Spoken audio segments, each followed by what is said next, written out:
การที่ว่าลงนาทำนาอยู่ที่สปปลาวอยู่ที่หมู่บ้านนาดาวเมืองวังเวียงเดี๋ยวนี้ก็ถือว่าการปักดำเข้านาปีเนาะอยู่ที่บ้านนาดาวแล้วถือว่าการสำเร็จไปประมาณว่า 90% แล้วเนาะแล้วก็ถือว่าอยู่บอนอื่นกับบุญว่าแล้วหมดหรือว่าเนาะอยู่ที่เมืองวังเวียงอันนี้อยู่บริเวณขอบเขตบ้านนาดาวทุกคนเนาะเอาไปเบิ้งนำกันทุกคนไปเบิ้งคือว่าเป็นการหาอยู่หากินอย่างม่วนซื่นทุกคนเนาะแล้วก็คือเป็นการซ่อนปลาลาดนาหรือว่าคักม่วนสำหรับคนบ้านนอกคนชนบททุกคนม่วนสำหรับผู้ที่คาดนาผู้ที่จับคนไทยคาดนาแล้วก็ม่วนทางผู้ที่ญาติเอาปลาคนเนาะญาติเอาปลาญาติเอาเอี้ยนเก็บปูแมงซอนกุ้งห้อยปูปลา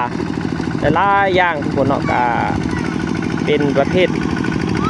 ปลาเนาะหรือว่าสัตว์ประเภทน้อยแหละแมลงประเภทน้อยๆแหละเนาะเพราะว่าทางบ้านตองทางวังเวียงทางบ้านนาดาวนี่ก็อยู่ตามทุ่งนานี่ก็ปลาใหญ่นี่ก็จะบ่มีหลายคนเนาะมีปลาเล็กปลาน้อยปลาสร้อยปลาซิวประมาณนี้แหละ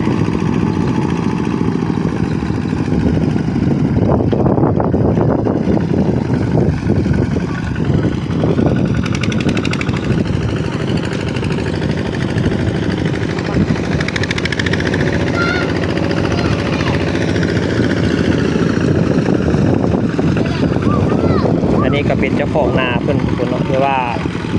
มันจะเป็นดินแข็งทุกคนเนาะเป็นดินแข็งที่ว่าดินบ่ค่อยเปื่อย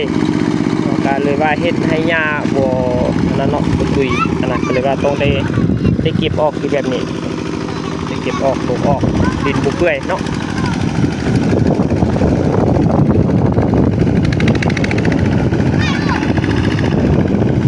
หลายคนหลายท่านเนาะก็จะคงจะน่าสนใจว่าเป็นอย่างเขาเจ้าจังคาดนาให้แบบนี้นะเนาะก็คือคนเนาะคาดนานี่ก็คือเป็นการที่ว่าตีดินบดดินเนาะให้มันเปื่อยเป็นฝนตกให้มันนุ่มมันแหลวเนาะว่าแหลวเท่าไรยิ่งดีเพื่อละกาหนึ่งก็เพื่อคัดเอาหญ้าออกจากดินทุกคนเนาะเอาหญ้าออกจากดินให้เหลือตาตุ่มเพื่อว่ามันจะโบเนาะไปหกตอนที่เขาปักดำเข้าเนาะปักดำต้นเข้าใส่เห็นซะก็คือว่าต้องได้ลาดเนาะลาดแต่คาดได้ลาดนั่นแหละเนาะให้มันเรียบมันเนียนให้มันเพียงเสมอกันเพื่อว่าเวลาเอาน้ำเข้าใส่เนาะมันค่อยท่วมเสมอกันถ้าว่าเขาเจ้า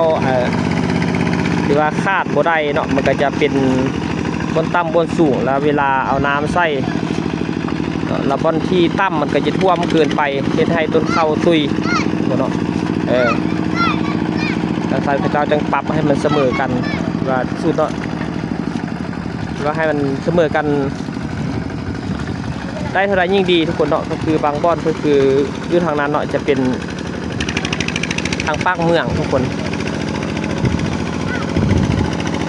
ทางภาคเมืองมันก็ถือว่าบริเวณทางหน้านี่เนาะน้ำจะเต็มละแต่ว่าทางพุ่นยังเขินอยู่ค่ะนะแต่บนสูงเอาลงไม่ได้เพราะว่ามันเป็นภาคเมืองขี้พ่วงขี้ดินเนาะมันจะมาตลอดเนาะมาสะสมภาคเมืองเลยว่าสูงขึ้นสูงขึ้นว่าการปรับว่าคาดลงกับโบทันมื้อนี้ก็ถือว่ามีหลายเจ้าหลายคนที่ว่าเจ้าเนาะดำนาก็คืออยู่หนึ่งญี่ปุ่นทุกคนเนาะที่ว่าหนึ่งญี่ปุ่นเนาะที่ว่าเจ้ากำลังดำนาไกลๆมาเนาะและอีกจำนวนนึงก็อยู่ทางนี้ทุกคนเนาะเครื่องที่ผู้คนเดินไปฮะเนาะเด้อยู่บริเวณนี้เขาเจ้ากำลังดำนาวิธี ถีชีวิตชาวนาทุกคนเนาะคือแบบนี้คือตามให้ตามนา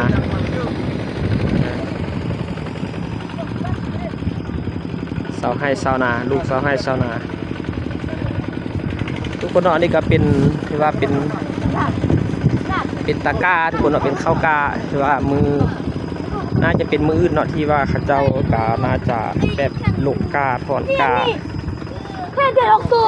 นี่แค่เองเม่นคือนี้เนาะมืออื่นยังลูกว่ากาเจ้าลูกกาคนเนาะเบิ่งว่าจะมีโอกาสมาเบิ่งนำกันด้วยทุกคนเนาะนี่เป็นตะกร้าครับมันเอาการคันปัญหาไปไวเกินทุกคนเนาะโค้งบทันวัยรุ่นหัวใจวัยรุ่นโค้งบทันเนาะก็เลยว่าตำคันนาวัยรุ่นทุกคนวัยรุ่นขับแต่ว่าถ้าว่าผู้เสียนเนาะขี่พระเจ้าก็จะค่อนได้ทันแต่ว่าผู้ที่โบเซียนโบสำนานก็คือแบบนี้เนาะลุยใส่คันนาเลย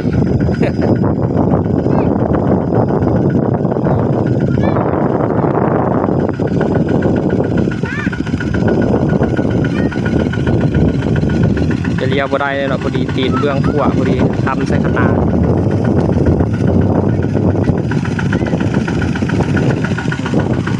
ต้องให้ผู้เสียนเนาะพี่อายมาครับ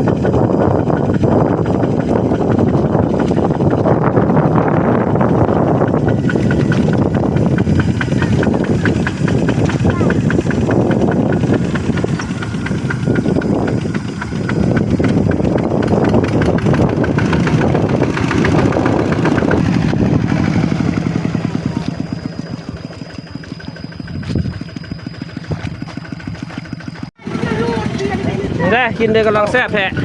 ยำถูกป่ะนอกเป็นนอก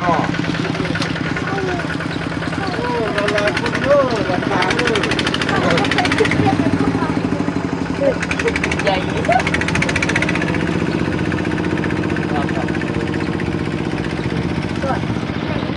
โอ้มือนี้โคตรเอเวียกเอน้องมือนี้ว่าจะมาการตรงนี้ต้องตัวเดียวมายามนี่มึงดูถือป่ะมาจับก่อนยามึงดูห้องดูมันได้เดี๋ยวได้เต็มกินมาเพียงเบิ่งได้นี่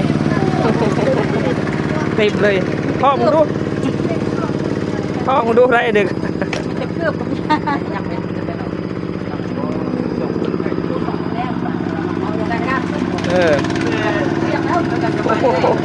ได้แต่ไปคือป้าเดี๋ยวมาดู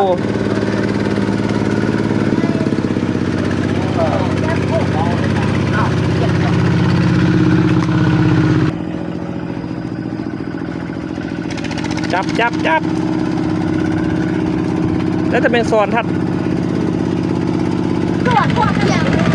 เมื่อสายลมโชยโบกโบยความฝันพาใจฉันมาถึงดินแดนแห่งวิวังเวียงเมืองงามที่ธรรมชาติคอยประคองพี่ภาพตรงหน้าที่เห็นสวยเกินกว่าใจจะลืมตาทิวเขาสลับซับซ้อนทอดยาวสุดสายตาโอบกอดท้องฟ้าและผู้มาเยือนด้วยความโปร่งใจสะพานส้มทอดยาวข้ามลำน้ำสองชวนเรามองสายน้ำไหลรินไปไกลเกล้าเดินเข้าสู่ทำตระการตาพาใจหินงอกหินย้อยประดับประกายระยิบระยับตาลึกลงไปในความเงียบสงบอันงดงามฟังเสียงหยดน้ำกระเซ็นเหมือนธรรมชาติพูดจาโอ้วังเวี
ฉันจะกลับมาหาเธออีกครั้ง